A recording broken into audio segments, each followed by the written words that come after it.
first equation of the motion. Relation the Vf is equal to Vi plus At can derived by the following procedure.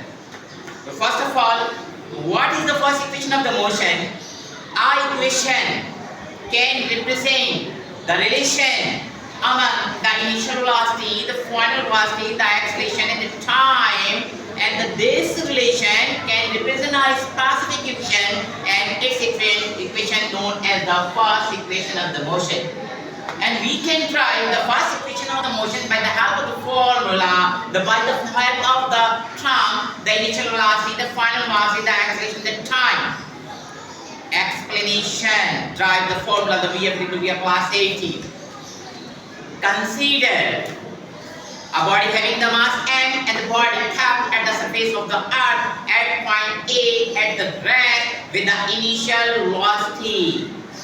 But when applied the external force on this body and it start the motion and change the position from point A to the point B.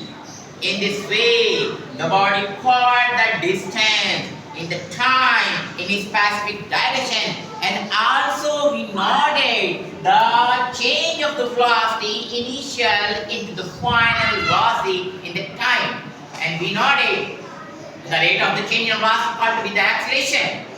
Okay, and we can derive the formula of the first equation of the motion by the following procedure. According to the statement of the acceleration, the rate of change in velocity is called to be the acceleration. So this relation can be written by the following. Acceleration is equal to the rate of change in velocity.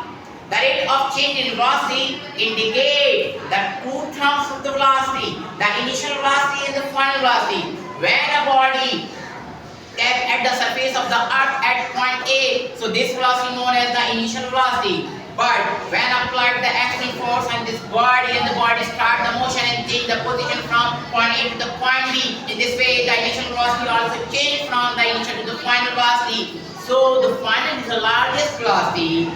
So also we can write the acceleration is equal to the difference in the velocity in time. The final velocity represented by the Vf, the initial velocity also represented by the Vi, the time also denoted by the T, and the acceleration also denoted by the A. So we can write the new terms by the following. A is equal to Vf minus Vi is divided by T. After the cross multiplication, A into T is equal to Vf negative Vi. So terms of the initial velocity be the present in the negative. So transfer the right hand side. So we can write the Vi plus At, and also we can write the At plus the Vi are both of the same. So equal to the Vf. Transfer the relation of the equation. So Vf is equal to Vi plus At. It is our first equation of the motion. And in this way, the first equation of the motion can derive. That's it.